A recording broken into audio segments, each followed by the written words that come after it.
We're here today to celebrate the long-awaited release of the sacred text of Rosa, Who is Great? Who is great? Who is great?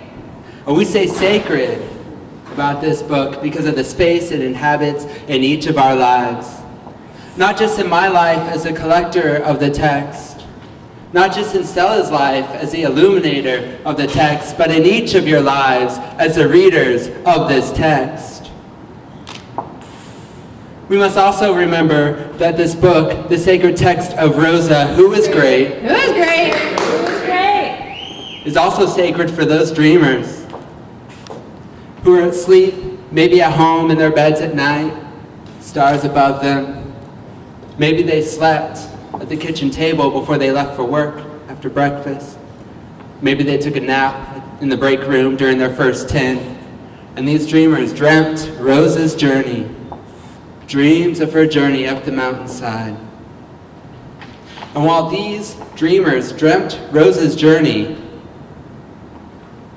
we remember that Rosa, before she left for that mountainside, did not seem to sleep. She did not seem to dream.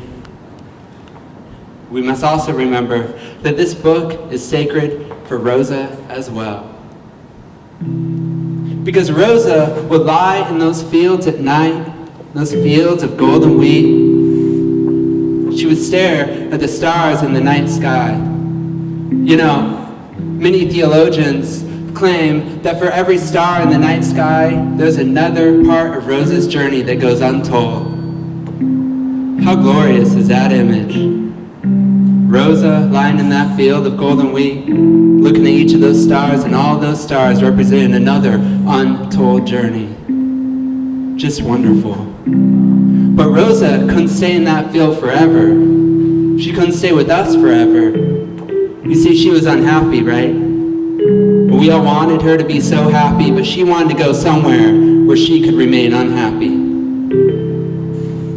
So Rosa left that field of golden wheat, left it for the mountainside, where she could meditate, where she could reflect, where she could be closer to the gods so they could speak to her.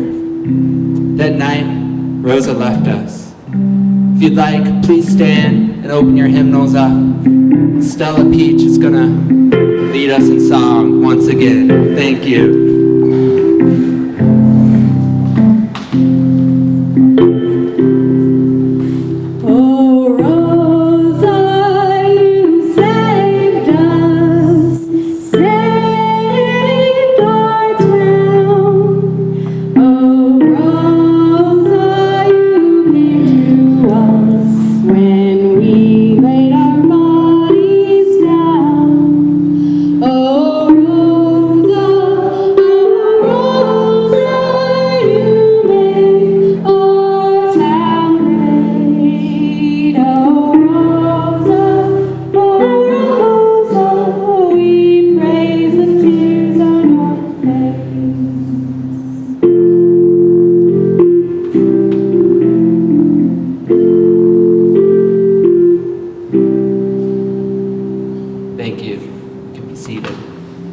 Thank you, Stella.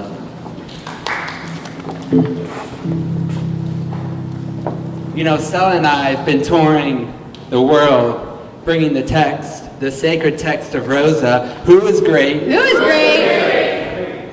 to many followers. And there's really only one complaint I get about this text, right? And that's that we don't include too many tales. We don't claim all of the tales from Rosa's journey, right? Remember, a tale for every star in the night sky. In the book it says that to recount every dream, every tale, it spanned lifetimes. I don't find that to be a complication. I think that's beautiful, right? We can't know everything there is to know about Rosa from reading this book. How we find out about Rosa is we sleep, we dream, and the gods speak to us. They share her story with us. I do want to talk about one particular tale that is included in the sacred text of Rosa, who is great. Who is great? See, Rosa was near the end of her journey up the mountainside, right? Top of the mountain, the air was thinner, so her breaths were short. The incline was steeper, so her steps were short too. She walked up there quickly, quickly, quickly, and it was here that she met a little bear. This little bear welcomed Rosa into his camp. He gave her a bowl of hiking soup.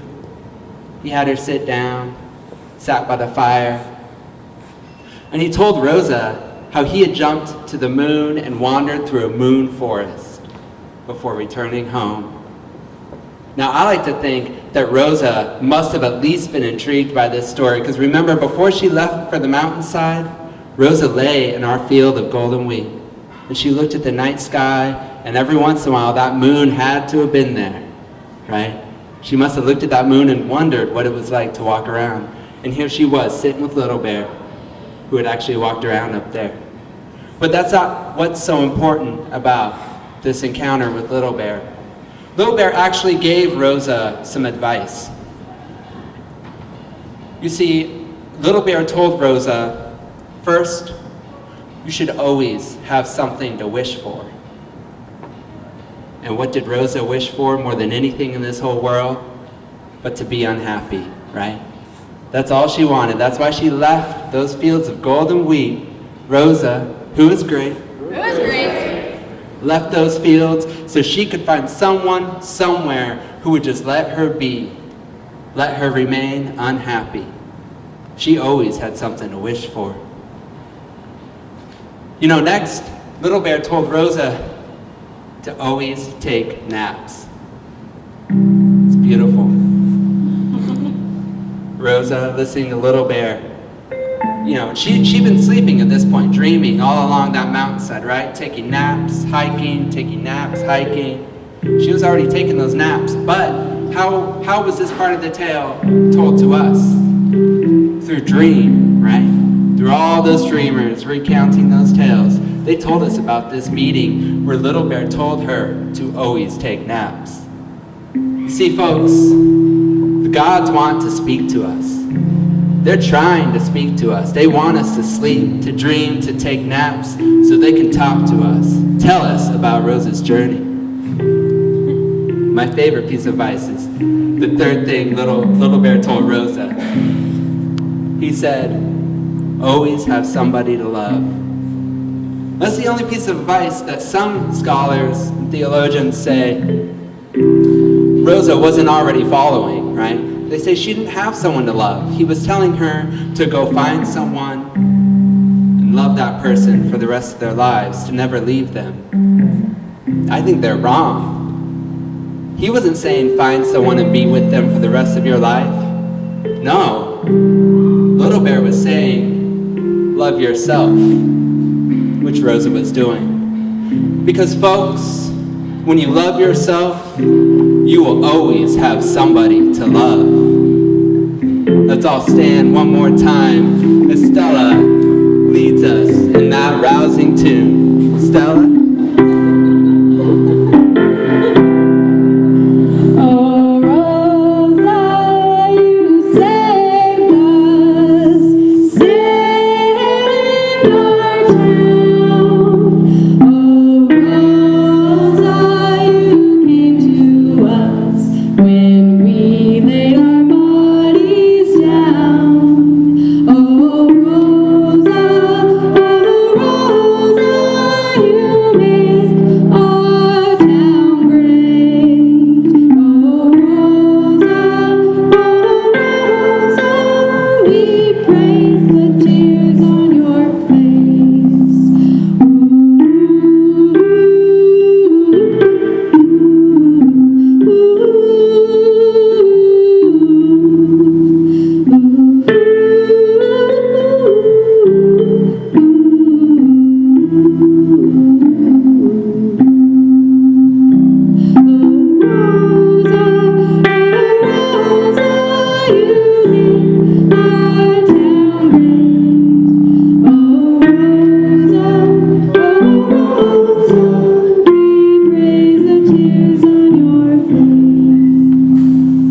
so I'm going to make this short and sweet. Just want a couple people we want to thank. Of course, Evan Karp and Quiet Lightning for putting this book out. SOMArts for letting us be here tonight. This wonderful worship. Kate Robinson, who designed the book. Cosmo, Madison, Brittany, anyone who's let us be inside their car and has driven us anywhere in the last month. We owe you a lot. But folks, most of all, I want to say thank you to Rosa, who is great. Thank you.